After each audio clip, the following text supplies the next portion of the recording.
Assalamualaikum warahmatullahi wabarakatuh. Selamat pagi, rekan-rekan sekalian.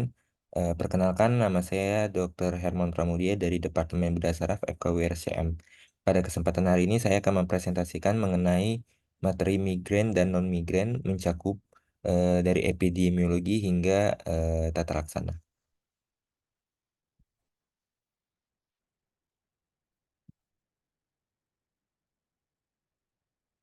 Ini outline yang akan kita bahas. Yang pertama migrain dan yang kedua adalah non-migrain.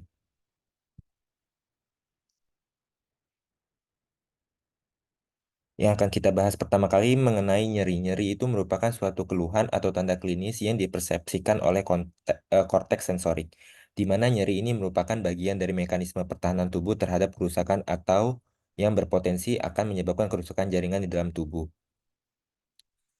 Menurut suatu konsensus IASP, nyeri itu merupakan suatu pengalaman sensoris dan emosi yang tidak menyenangkan akibat kerusakan jaringan aktual ataupun potensial yang menyebabkan kerusakan jaringan.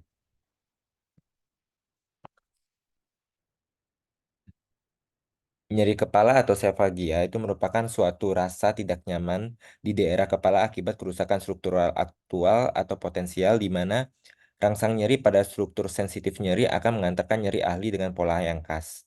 Kemudian distensi arteri meningeal media itu akan menyebabkan proyeksi ke belakang mata, temporal, dan akan dialihkan ke mata orbido temporal yang akan menghasilkan rangsangan nyeri.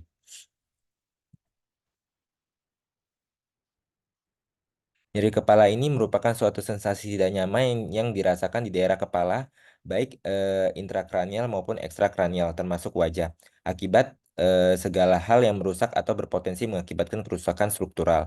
Nyeri kepala ini dibagi menjadi dua berdasarkan etiologinya, nyeri kepala primer dan nyeri kepala sekunder. Eh, Dalam praktik klinis kita harus menilai nyeri kepala berdasarkan kualitas, intensitas, lokasi, durasi, perjalanan, pola dan variasi dan faktor yang memperberat dan meringankan nyeri kepala. Ini dapat menentukan penyebab dari nyeri kepala itu sendiri. Nyeri kepala primer adalah nyeri kepala yang tidak diakibatkan oleh kelainan struktural ataupun kelainan yang di intrakranial, di mana dia itu berulang dengan pola yang dapat diidentifikasi. Kemudian di antara serangan tidak ada gejala yang dapat memperberat nyeri kepala tersebut. Sedangkan nyeri kepala sekunder biasanya pertama kali muncul baru muncul berulang saat pasien berusia di atas 40 tahun. Pola yang berbeda, peningkatan intensitas, durasi, frekuensi sangat mengganggu aktivitas sehari-hari. Nyeri kepala sekunder ini dikarakteristikan dia terlokalisir memburuk pada keadaan tertentu, misalnya batuk, bersin, mengedan, posisi ortostatik, dan diikuti dengan tanda-tanda lain seperti adanya demam, kaku kuduk, rash, penurunan kesadaran, defisit neurologis, papil edem, dan gangguan fungsi kognitif. Biasanya nyeri kepala sekunder diderita pada pasien-pasien HIV, riwayat trauma, dan riwayat keganasan.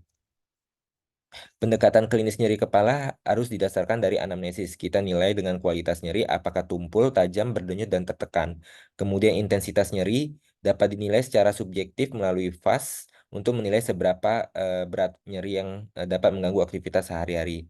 Kemudian lokasi nyeri, apakah lokal atau diffuse, onset nyeri, meliputi kurva, waktu, intensitas, dan durasi nyeri kepala, hubungan antara nyeri kepala dengan fenomena biologis tertentu, misalnya apakah sering dialami di pagi hari, saat malam hari, faktor pencetus atau perberat yang meringankan nyeri kepala.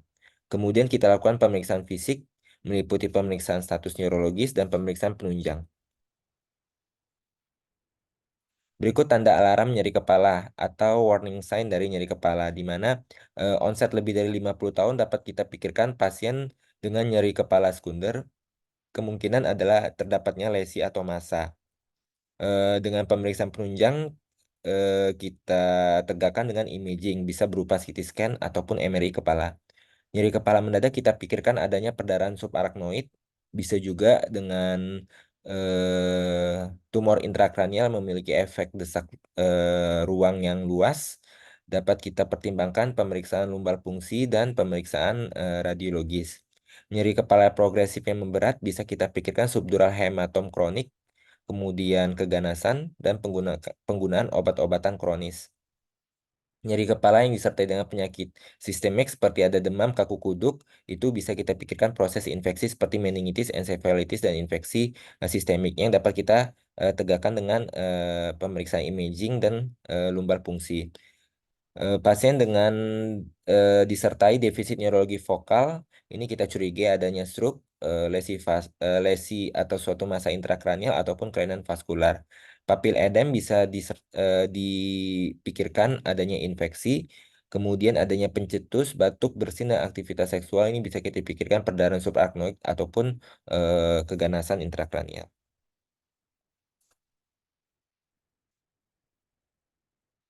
Yang akan kita bahas pertama migrain. Migrain sendiri merupakan suatu jenis sakit kepala berulang yang bersifat unilateral, umumnya di satu sisi dan pada sebagian kasus dikaitkan dengan aura. Faktor resikonya adalah obesitas, hipertensi, dislipidemia, diabetes mellitus, kadar hormon sistein yang tinggi, dan riwayat penyakit jantung koroner. Patofisiologi dari migrain ini dia dibagi eh, berdasarkan beberapa teori. Ada teori vaskular, di mana dikatakan bahwa kunci dari migrain ini dia inputnya dari pembuluh darah meningial, di mana pembuluh darah meningial ini dia akan merangsang ganglion trigeminal dan sinaps yang merupakan suatu proses yang kompleks, di mana neuron-neuron ini dia akan men-turn on atau menghidupkan suatu jaras quintol talamik dan dia akan menyampaikan sinyal-sinyal nyeri ke brainstem apabila ada stimulasi seperti eh, panas, gelap, kemudian rasa lelah yang akan memodulasi input dari nociceptif trigominovaskular yang akan menghasilkan suatu rangsang nyeri seperti migrain. Di mana aura pada migrain akan menyebabkan vasokonstriksi pembuluh darah pada meningial, kemudian menyebabkan iskemia jaringan, akan menyebabkan vasodilatasi rebound dan mengaktifasi saraf nociceptif perivaskular sehingga menghasilkan nyeri kepala. Sedangkan teori vaskular sendiri dikatakan bahwa migrain itu merupakan suatu proses neurogenik yang diikuti dengan perubahan perfusi cerebral, di mana orang dengan migrain memiliki saraf yang lebih tereksitasi atau lebih sensitif pada korteks cerebral. Sedangkan teori cortical spreading depression ini dikatakan bahwa otak pada pasien yang mengalami migrain akan memiliki sensitivitas terhadap stimulus sensorik dan lingkungan akibat disfungsi sistem kontrol monoaminergik pada batang otak dan hipotalamus. Di mana si CSD ini dia akan menyebabkan gelombang eksitasi neuronal pada substansia grecia yang menyebar pada satu sisi otak ke sisi yang lain. Dan akan terjadi proses depolarisasi seluler yang menghasilkan suatu efek aura. Kemudian depolarisasi tersebut akan mengaktifasi neuron nociceptif pada pembuluh darah di daerah dura dan mengaktifasi saraf trigeminus yang menghasilkan nyeri kepala. Jaras-jaras tersebut akan bersinaps di nukleus salivatorius superior daerah batang otak yang akan menyebabkan gejala mual muntah pada pasien migrain. Kemudian akan menyebabkan gangguan konsentrasi, kognitif, depresi, dan ansietas.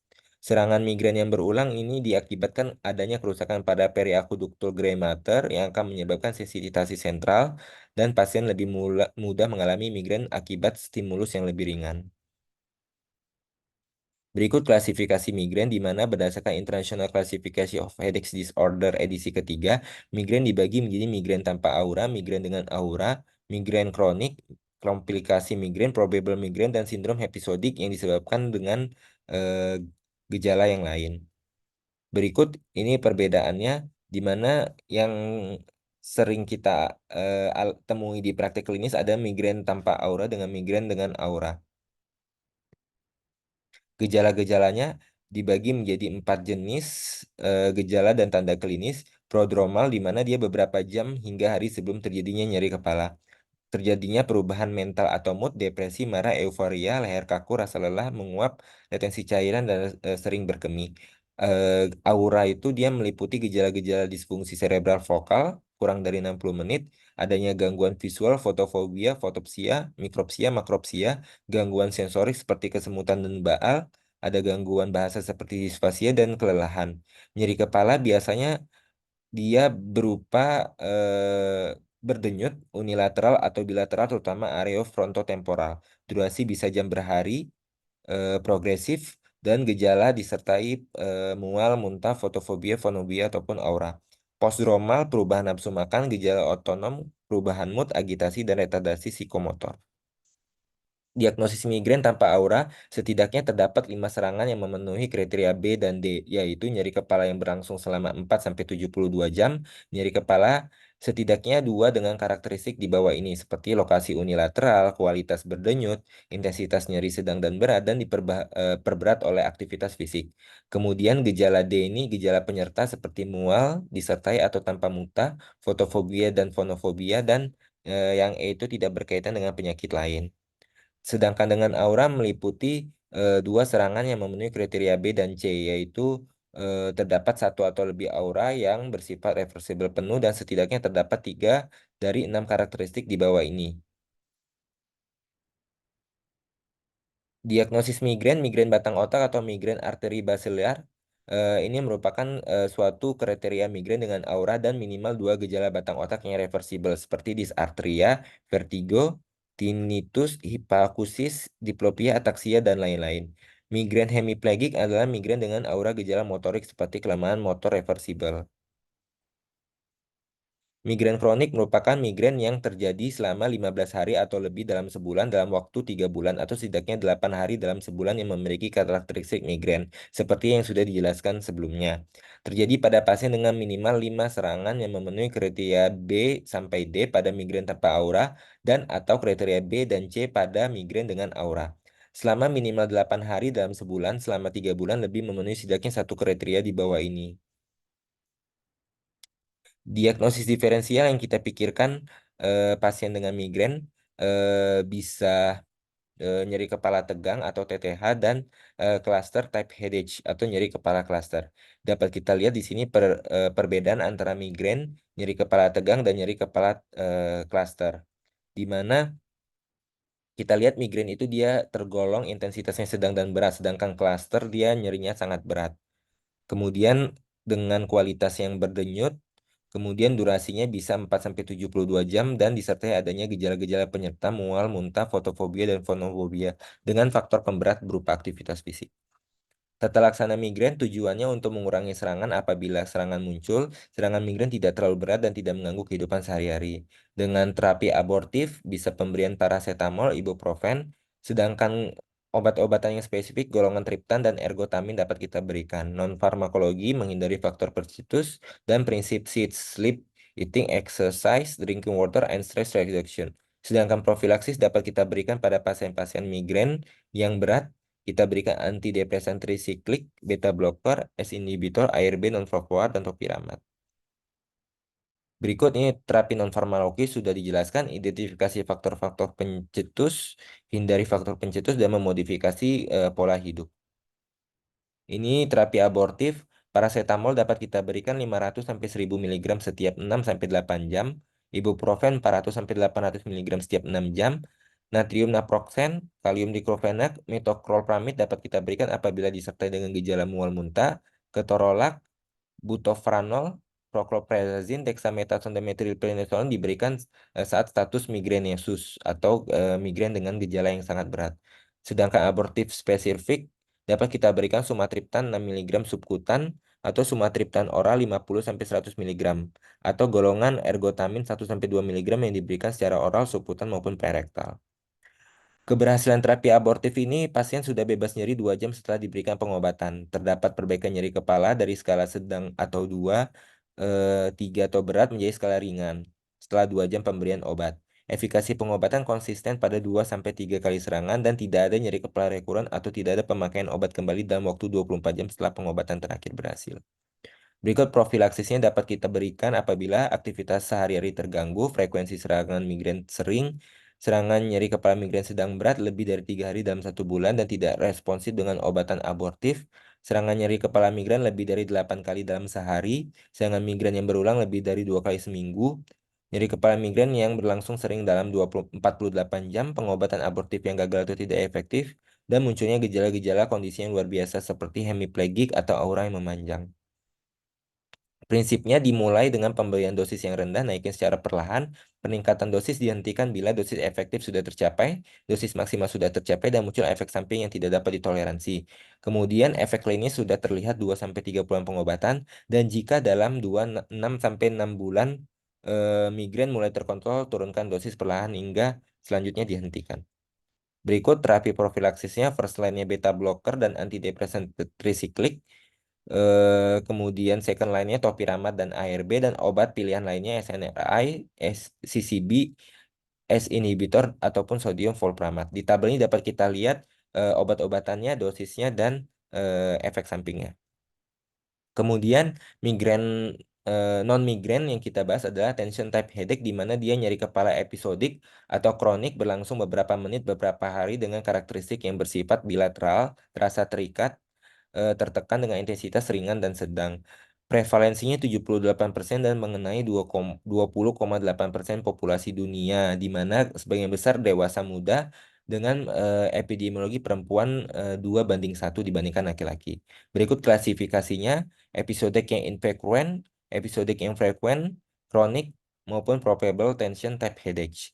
Secara patofisiologi, tension type headache dia disebabkan karena posisi fleksi leher terlalu lama atau posisi tidur yang tidak baik, sehingga menyebabkan kontraksi otot yang lama yang akan menyebabkan perfusi darah yang turun dan lepasnya substansi pemicu nyeri seperti laktat asam pirufat yang akan mengaktifasi jarak sensoris dan menyebabkan sensasi nyeri pada otot dan ligamen yang dipersarafi yang akan menjalar ke oksipital, kiri kanan kepala, dan retroorbita. Keadaan yang perberat seperti hipotensi, anemia, stres depresi, dan sensitasi. Diagnosisnya sekurang-kurangnya terdapat 10 episode dengan serangan rata-rata kurang dari 1 hari per bulan, nyeri kepala berlangsung 30 menit sampai 7 hari pada episodik, nyeri kepala paling tidak 2 gejala khas seperti bilateral, terasa menekan atau mengikat, beda dengan migrain yang berdenyut, intensitas ringan dan sedang, dan tidak diperberat dengan aktivitas. Kemudian tidak dapat ditemukan keluhan-keluhan seperti mual muntah, fotofobia, dan fonofobia, dan tidak berkaitan pada kelainan kepala yang lain atau organ tubuh yang lain. Tata laksananya modifikasi gaya hidup, edukasi faktor pencetus, TTH aku dapat perbaiki sendiri dan dapat diberikan terapi-terapi non-farmako relaksasi, CBT, pemijatan, profilaksis rutin berhubungan dengan kualitas hidup. Terapi obat-obatan dengan ibuprofen, aspirin, acetaminophen, ketoprofen, naproxen, diclofenac, paracetamol, dan lain-lain. Berikut terapi medikamentosa TTH kronik dapat ditambahkan antidepresan dan anti-ansietas seperti benzodiazepin. Terapi non-medikamentosanya edukasi, kontrol diet, terapi fisik, menghindari pemakaian harian analgesik sedatif, dan behavioral treatment. Profilaksisnya apabila pada pasien memiliki disabilitas akibat nyeri kepala lebih dari 4 hari dalam sebulan dan tidak respon terapi simptomatik. Pilihan terapi profilaksis, lini pertamanya adalah amitriptilin, lini kedua mirtazapin, venlafaxine, dan lini ketiga clomirapamine, maproptilin, dan biansefirin. Kemudian pembahasan berikutnya, trigeminal autonomic cephalgia merupakan nyeri kepala satu sisi dan seringkali diikuti oleh karakteristik parasimpatik autonomik. Faktor resikonya adalah riwayat minuman alkohol, riwayat trauma, riwayat operasi merokok, dan stresor. Berikut klasifikasinya, cluster headache, proximal hemicrania, short lasting unilateral, kemudian hemicrania continuana, dan probable trigeminal autonomic cephalgia. Patofisiologinya didasari oleh aktivasi dari hipotalamus posterior pada cabang nociceptive ophthalmicus nervus trigeminus yang akan menyebabkan inervasi ke dura mata dan pembuluh darah yang sensitif terhadap nyeri. Kemudian aktivasi tersebut akan melepaskan substansia P dan kalsitonin yang akan menyebabkan inflamasi neurogenik sehingga menyebabkan nyeri kepala. Gejala otonom yang muncul karena adanya aktivasi dari saraf parasimpatis yang akan berhubungan dengan fungsional dari nervus trigeminus yang akan menyebabkan fungsi vasomotor dan sekretomotor pembuluh darah cerebral sehingga mengakibatkan gejala otonom. Kemudian periodisitas yang stereotipik ini akan berhubungan dengan adanya disfungsi aktivitas hipotalamus yang dibuktikan dengan adanya abnormalitas kadar hormon kelenjar hipofisis yang mengindikasikan perubahan ritme sekretarik hipotalamus. Diagnosisnya dapat kita lihat di sini nyeri kepala cluster, hemikranial paroksimal, short lasting unilateral, dan continua hemikrania, di mana keparahannya di mana nyeri kepala klaster ini parah atau sangat parah orbital 15 sampai 180 menit. Gejala penyertanya ada injeksi konjungtiva, kongesti nasal, edema palpebra, hiperhidrosis wajah dan dahi, adanya miosis atau ptosis. Tidak jauh berbeda dan kegelisahan biasanya dirasakan pada pasien dengan nyeri kepala klaster atau hemikranial proksimal. Tata laksananya dengan inhalasi oksigen, sumatriptan, dan dihidroergotamin. Kemudian bisa diberikan lidocaine untuk nasal drop. Tata laksana profilaksisnya bisa berikan prednison oral, ergotamin, verapamil, litium, dan metil sigerit. Kemudian pada pasien dengan hemikrania paroksimal dapat diberikan indometasin. Sedangkan SUN atau ini yang short unilateral eh, neurogenik dapat diberikan lidocaine, kemudian hemikrania kontinunya dapat diberikan indometasin. Tata laksana non-farmakologis, istirahat teratur, menghindari konsumsi alkohol, membatasi paparan obat-obat yang memicu nyeri kepala, menghindari paparan produk tembakau, dan menghindari sinar yang terlalu terang. Demikian presentasi dari saya mengenai migrain dan non-migrain. Semoga dapat bermanfaat bagi kita semua. Sebelumnya saya mengucapkan terima kasih.